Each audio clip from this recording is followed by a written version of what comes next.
भाभी उठाओ ये दाल चावल की थाली। क्या मेरे पति को घास फूस खिलाओगी? ये कड़वे बोल थे उस ननद के जिसने 6 महीने से मायके में डेरा डाला था। पर जब बैंक का नोटिस दरवाजे पर आया और घर नीलाम होने की नौबत आई, तब पता चला असली हीरा दामाद नहीं बल्कि वो चुपचाप सहने वाली बहू थी। आखिर उस रात ऐसा क्या सच सामने आया जिसने सबकी आंखों से पट्टी उतार दी? रसोई के द्वार पर खड़ी सुमन के हाथ ठिठक गए। उसकी उंगलियों में अभी भी ताजे तड़के की खुशबू रची बसी थी। तभी आंगन में उसकी ननद रुचि की कर्कश आवाज गूंजी, भाभी ये क्या तरीका है? उठाओ मेरे पति के सामने से ये साधारण दाल चावल की थाली। क्या दामाद को कोई घास फूस परोसता है? सुमन ने धीरे से अपना पल्लू संभाला और मुड़ी। सामने खड़ी थी रुचि, जो अपने पति अमित के साथ कुछ समय के लिए मायके रहने आई थी। आते ही उसने घर का वातावरण तनावपूर्ण बना दिया था। उसे हर बात में दिखावा पसंद था। रुचि ने फिर से ऊंचे स्वर में कहा, मेरे पति इस घर के दामाद हैं, कोई साधारण मेहमान नहीं। जाओ जल्दी से ही खीर कचौड़ी और समोसे बना कर लाओ। उन्हें ये सादा भोजन मत दो। आंगन में बैठे अमित थोड़े असहज हो गए और बोले, अरे रहने दो रुचि, जो बना है वही ठीक है। रुचि ने उनकी बात काट दी, नहीं, आप हमारे घर के गौरव हैं, आपको तो बढ़िया ही मिलना चाहिए। सुमन ने पहली बार साहस जुटाया और सीधे रुचि की आंखों में देखकर शांत भाव से कहा, दीदी दामाद की सेवा 2 दिन की होती है, 6 महीने की नहीं। मेरे पति की आमदनी इतनी नहीं है कि मैं हर दिन आपको और आपके पति को दावत खिला सकूं। अंदर बैठी सासू माँ शारदा देवी झटके से उठी और बोली, बहू ये कैसी अभद्र भाषा है? दामाद साक्षात ईश्वर का रूप होता है। सुमन ने कोई पलटकर जवाब नहीं दिया, बस थाली उठाकर रसोई में चली गई। उसके दिल में बहुत दर्द था, पर वह सह गई। यह घर बाहर से जितना सजा धजा दिखता था, अंदर से उतना ही बिखरा हुआ था। रुचि का विवाह शहर के एक बैंक मैनेजर अमित से हुआ था। विवाह में शारदा देवी ने अपनी हैसियत से कहीं ज्यादा खर्चा किया था।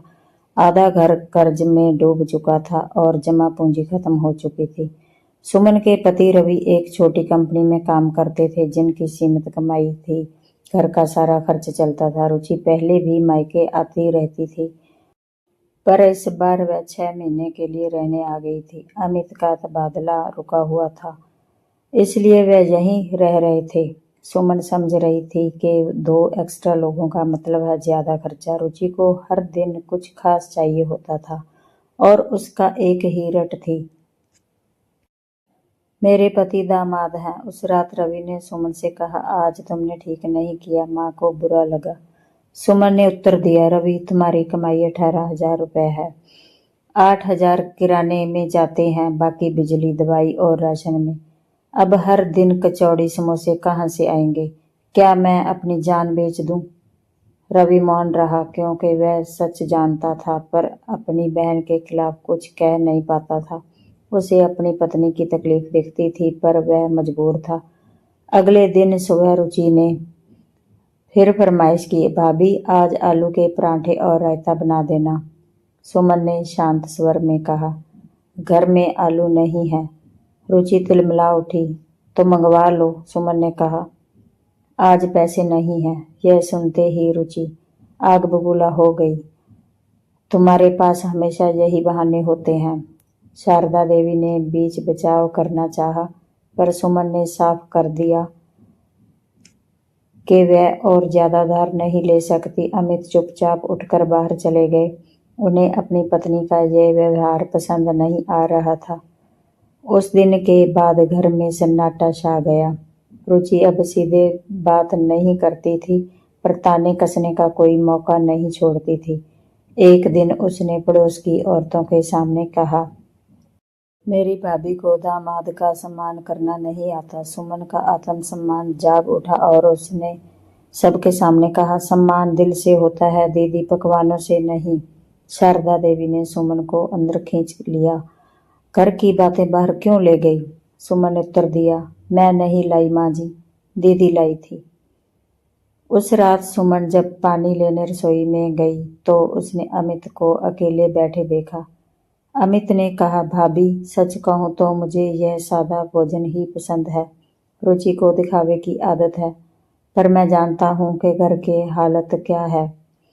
मैं अपनी नौकरी पक्की करने का प्रयास कर रहा हूँ। जैसे ही सब ठीक होगा हम चले जाएंगे। सुमन को पहली बार कुछ राहत मिली कि घर में कोई तो समझदार है।